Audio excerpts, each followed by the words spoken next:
Ladies and gentlemen, this is Q&A number 2, and I am here with Oliver Quinteal. the full name. Everybody's getting the full name. Anyways, we have five burning questions, right? That all of you want answers to, even though you don't know the questions. But we'll go ahead and we'll get into them. Obviously, we're going to do the exact same format as we did last time. I'm going to go ahead and read the questions. So will Oliver, and then we're both going to give our answers, give our deliberations, and then we are going to come back and we're going to go ahead and collaborate, see where we differ, see where we agree. And that's going to be the entirety of the video. Yeah, sounds great. Great plan. And we've definitely not gone over this before a few times. So this is just off the cuff. I'm just reading my book. Yes. They're not notes. He's going to read his book. I'm going to read my notes. This is very nonchalant. Yeah, honestly, kind of recently, the success. I think I've been training, I guess, for 7 years, on, off. A lot of mistakes. I would say most of that time was junk. And honestly, only since last March, since my new approach, my new philosophy to training, have I actually seen linear, steady gains. But I guess we'll about to get into that right now. We will get into that, yes. But, in terms of seeing growth for myself as well, this was definitely something that you had put me on also, which, thank you for that. Yeah. But, from his research and everything and all the work that he did on his end to implement this program has been successful. So yes, I would say that we have experience and knowledge in this realm. So that's why we're going to get into these questions today. So number 1, what is the optimal intensity versus volume for hypertrophy and strength? Oh, well, I actually misunderstood the question. I thought it was intensity versus volume as an approach to the training. But we can take it as that. Okay. We can take it as what that. is more optimal intensity or volume? Yes. I'm a big zealot and advocate for the high intensity approach. Mostly because I am a recent adherent, acolyte of Mike Menser, Arthur Jones. I am that cringe guy. And I was actually ahead of the curve in terms of the trend because I got into it last March 2023 and everyone has just gotten into it after me. I was about maybe 4 or 5 months ahead of the curve. So he was the blueprint. Yeah. I'm a pioneer in a way. Even though I kept it to myself and told no one. But I prefer, and I've seen a lot of gains from the high intensity approach. Just to break it down, if you wanted to have the logic of it, it would be exercise science is broken down between anaerobic and aerobic exercise. And the cardinal difference between the two of those schools or the two of those topics or fields of exercise science, the cardinal differentiating factor is intensity. So aerobic relies on the aerobic energy system, right? Oxygen, blah, blah, blah. Anaerobic is without oxygen, but when we talk about bodybuilding, when we talk about hypertrophy, growing muscle, gaining strength, it's an anaerobic activity. I mean, you look at endurance athletes versus high-intensity athletes, and you can see the evidence before your eyes. So you just take that to the logical extreme of what anaerobic activity would be, and if the goal is bodybuilding and strength sports, then that would be high intensity training. I believe that the volume approach works as well, but it actually is less optimal because even though it works and it actually relies basically on the repeated bout effect, where recurrent experiences of stress on a person, the person basically adapts to those levels of stress, experiencing less fatigue gradually and still stimulating muscle growth, of course. But then you see it kind of break down because the volume approach still pretty much mandates, if you're doing it properly, deload weeks, which is just like a testament to how much fatigue you're actually causing your central nervous system. And you still have the rotation of different exercises and different body parts depending on the split that you're on, which we're going to get into that later. Right. So it's still relying on you implementing a deload kind of thing of the volume. You're deloading the volume. And also, on top of that, oh yeah, high-level athletes that are used as evidence of the success and the validity of the volume approach to training. High-level athletes, elite athletes, train intensely. They are not just going through the motions with a low-level intensity. They're not breaking a sweat, kind of nonchalant doing their exercises and training. They're working intensely, probably, more than anyone the average person could actually muster. That's what makes them elite athletes, as well as their genetics. But so intensity is actually still a factor for them. They just have to stop training and deload, which has other beneficial effects as well. But intensity is still there. Also, last point, tracking your progress, tracking what you're going to do for the next workout, where you've been, where you are, and where you want to be is just much simpler on the high intensity approach. At least if you do the train till failure each set kind of thing, because honestly, the mathematics can get kind of crazy in terms of periodization, programming, maximum recoverable volume, the stimulus to fatigue ratio. There's a lot more variables in that approach versus the simplicity of the high intensity approach. It's a lot easier to actually get into the good habit of tracking your progress and making goals and seeing how far you've come for that psychological kind of kick. Right. Of oh man, I've gotten so stronger. Right. So much stronger. Right. And that's pretty much it. And it's interesting, in the simplification of the high intensity, i.e. dropping down the volume and not having to record a lot more because you're doing lower sets and all that kind of stuff. That necessarily does not mean, obviously, that it's simple in terms of the intensity approach in general. I would definitely say that it's more on your body, but in putting more on your body, you are adding so much more strength and linear, like he said, growth from that strength from doing so. So I would agree with everything that he said. In terms of the high intensity, it is definitely something and definitely something that you need to consider to implement. A lot of times, especially when I used to do a larger amount of volume, I saw maybe a better pump here and there, but in terms of what I was seeing in terms of growth and actually strengthening myself, it was constantly taking me longer to get to where I wanted to be.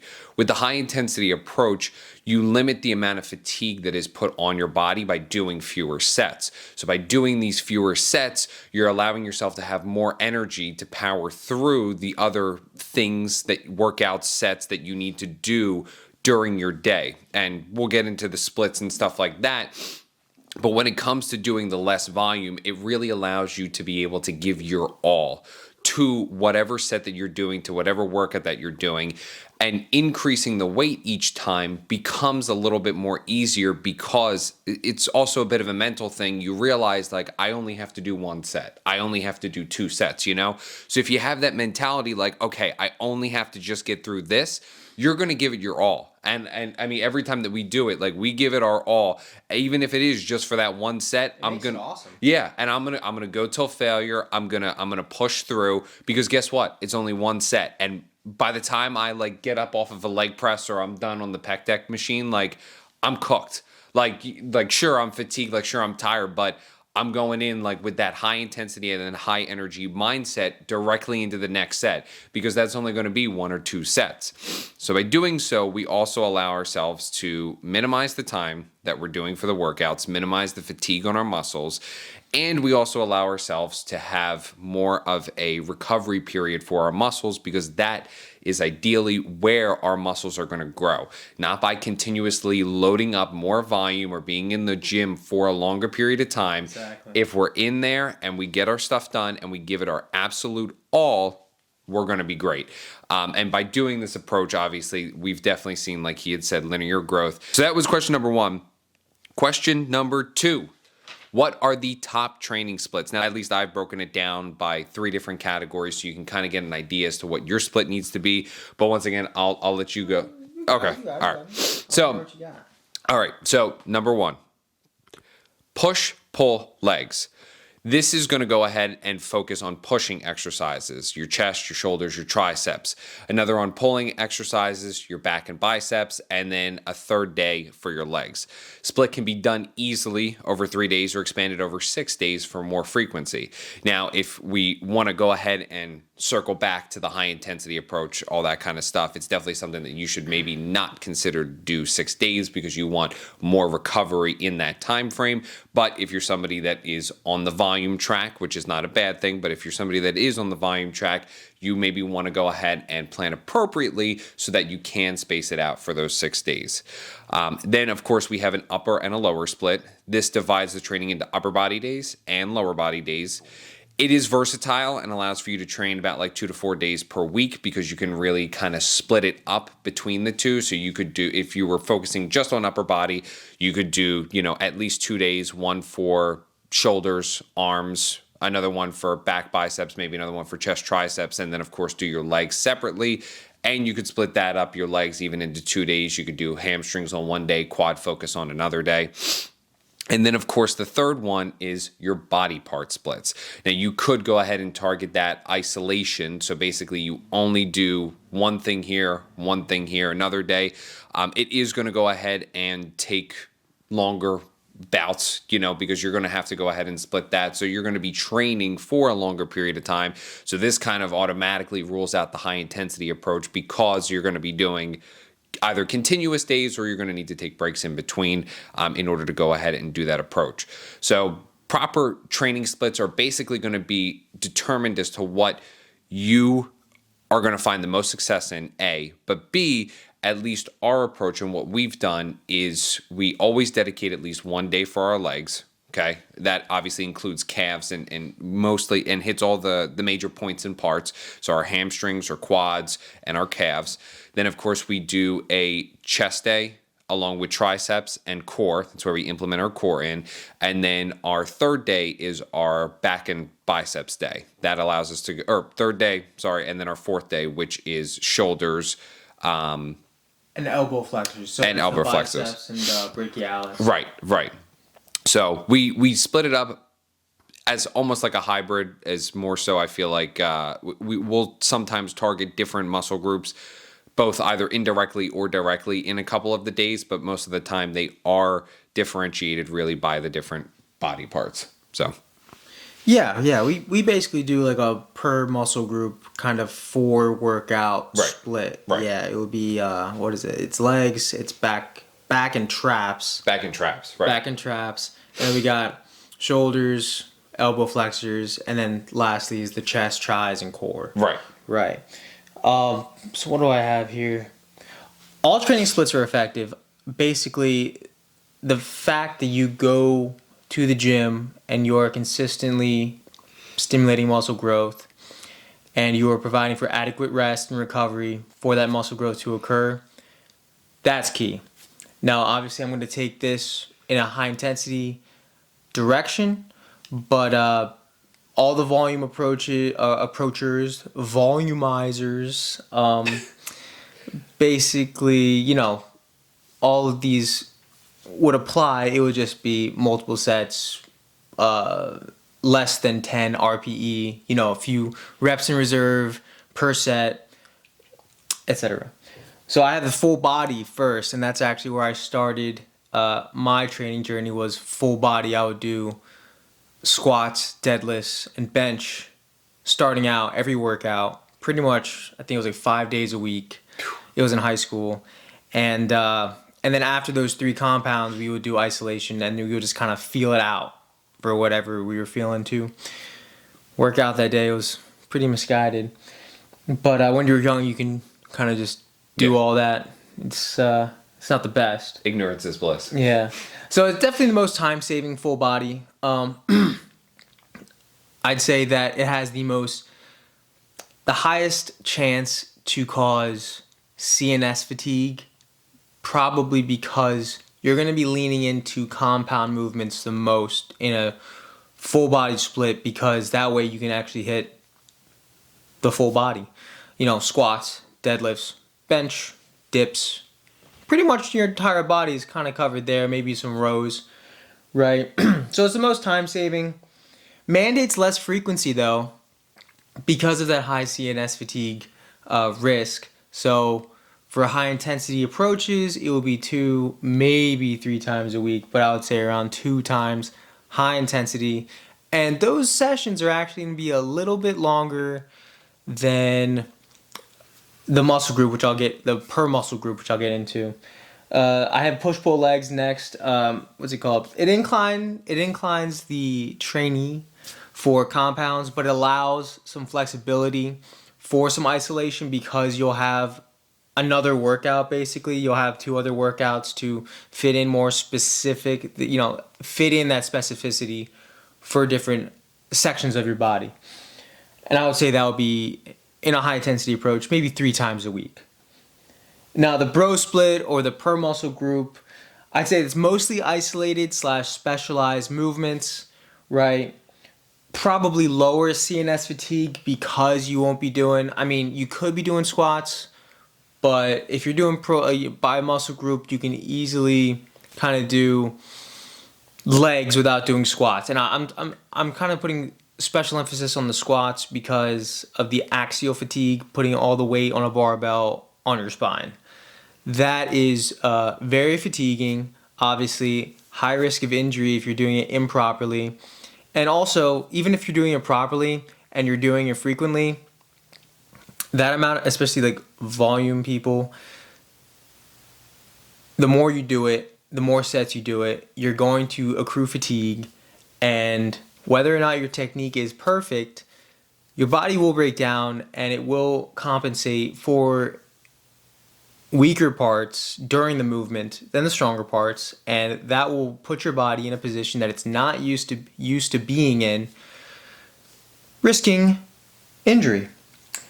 So lower CNS fatigue, allowing for high frequency, I would say 3 to 4 times a week. So we go 3 times a week pretty much, maybe 4, depending on the week, obviously, how it's split up like that. I train every 3rd day, or there's 2 rest days in between. So depending on when we start the training week, it would be 3 or 4 times. And I would say, I would disagree with Gabe on this one, that the muscle group split, I would say that split would allow for the highest intensity, therefore mandating the lowest duration. So that just goes with that inverse relationship between intensity and duration. You can either train hard or you can train long. You cannot do both. Right. Basically, it's contradictory to do both, because if you're training long, you're not training hard. Because if you're truly training hard, do it again. You can't. So, it would just be breaking your body down. It would just, so the bro split, muscle group approach split would mandate the highest intensity, which necessitates the lowest duration. The one caveat to the muscle group thing, which we've been struggling in, and I've definitely been struggling in terms of like including different exercises in the workouts, is avoiding junk volume. Because it's like you don't want to be there for too long because of the fatigue issue. Right. You want to be there, obviously, and with that siege mentality to go in there, get out. Right. But depending on where you are, depending on where your gym is, and also just like the time out of your schedule, if you're working, you want to avoid junk volume. So what we've been doing is kind of cutting the fat off of these workouts. Like, we want to hit every single muscle group and even different sections of those muscle groups with the exercises. But sometimes, a lot of the time, exercises will overlap, especially in a muscle group split. You know, if you're doing pull-ups, you're basically hitting everything. Right. Maybe you want to do a trap exercise after that for specifically the upper traps. But a lot of our stuff we've had to kind of tweak and and it's re-manipulate. Yeah, it's always a constant change, Right. depending on how the feedback of our bodies and our communication with each other. So avoiding junk volume, which would avoid unnecessary fatigue, is key, especially with the bro split muscle group training approach. Right. And especially in terms of just the last point, like being able to listen to your body and know really what is going to be optimal, especially when you are doing high intensity, is key. Because there's a few times where we've gone in and we've been like, I don't think we need to do a second set of this, or I don't think like we need to, or maybe we put this at this point in the workout, or maybe we do this here, so it's a little bit more optimal for us. So it's a lot of trial and error, and the blueprint kind of changes often, but it's more so based off of, like Oliver had said, the deliberation between the two of us, and of course how our bodies are feeling. Because most of the time we're in agreement, but sometimes, like, if I still got more in me, like, okay, maybe let's hit a second set, or maybe if I'm like absolutely cooked, let's move on.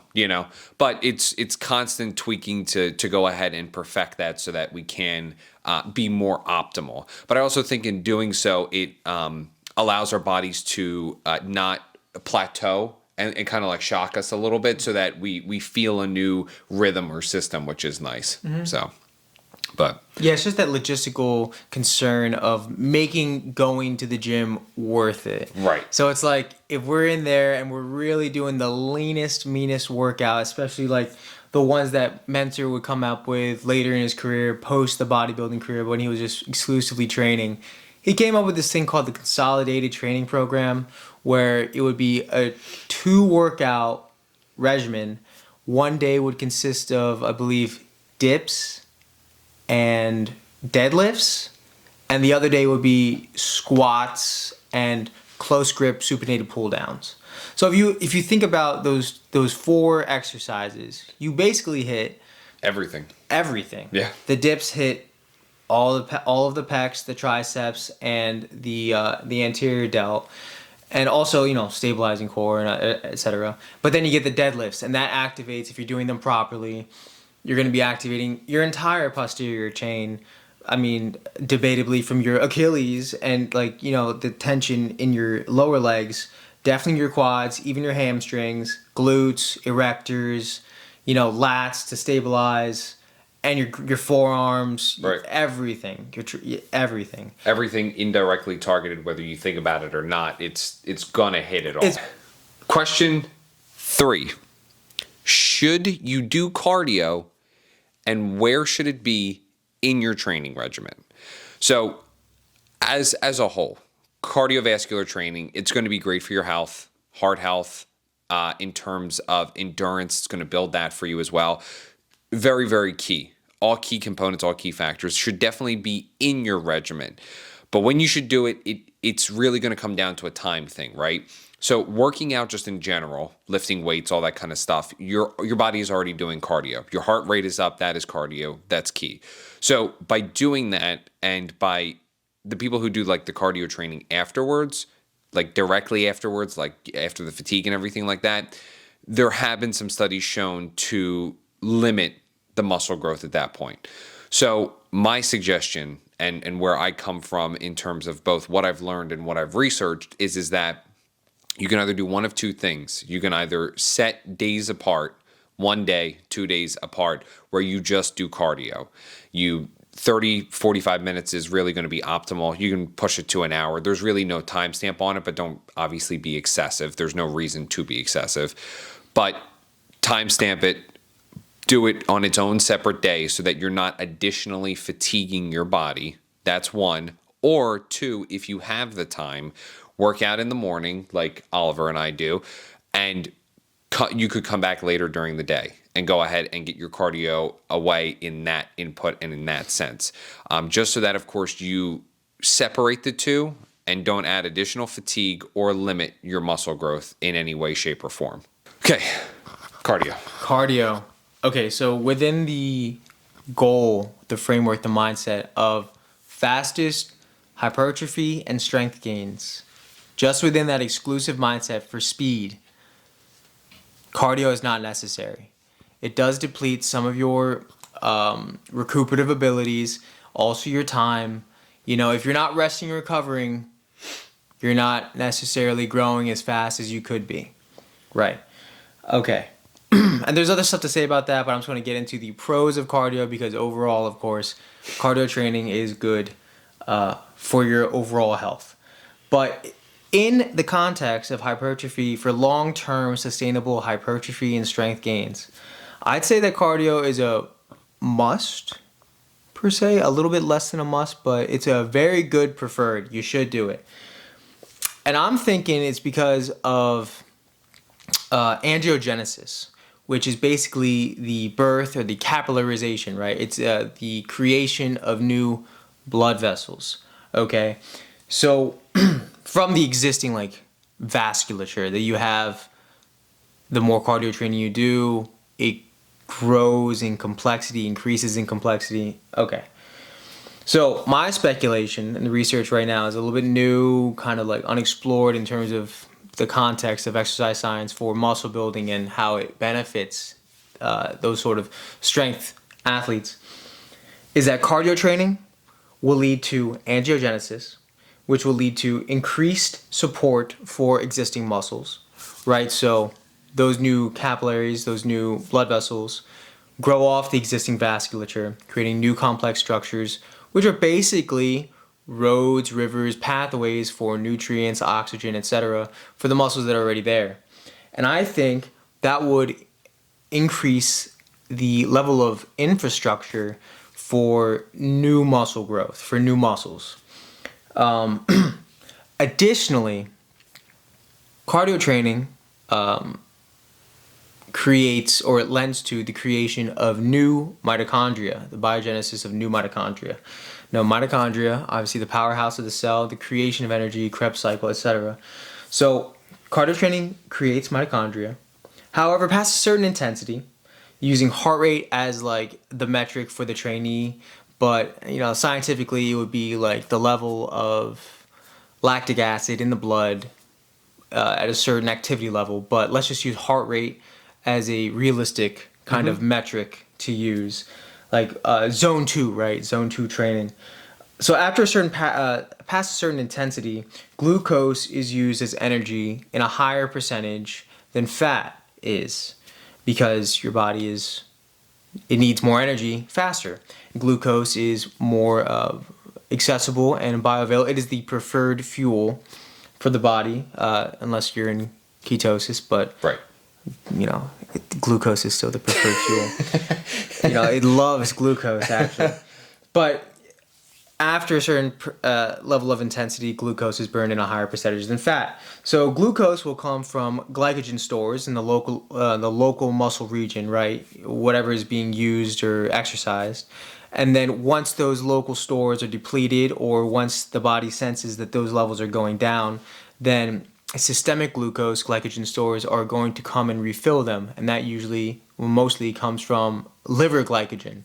Now, there's a lot of downstream effects from depleting the liver of its glycogen stores, and I won't get into that right now, but it's hormonal. It's we have talked about this. I think it's more of a concern than most people think. But after the glycogen stores are fairly depleted, or they reach a certain level in terms of a lower level, gluconeogenesis will occur, which is the creation of new glucose from existing proteins in the body.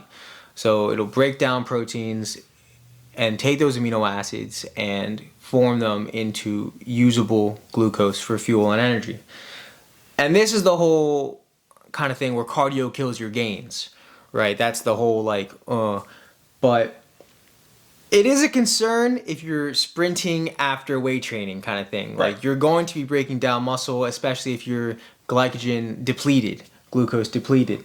So the recommendation, at least for me, would be low intensity steady state cardio, LISS cardio training is recommended, staying around 60 to 70% of your maximum heart rate. But again, zone 2. So whatever, if you have the ability to measure your lactic acid in your blood, please feel free. That would be the most accurate way to measure your actual zone 2. Mm-hmm. But then, 60 to 70% of your maximum heart rate, that would be kind of zone 2, or the conversation talking test. So if you're doing the cardio training, if you're able to have a conversation without necessarily straining for breath in between sentences, you're good.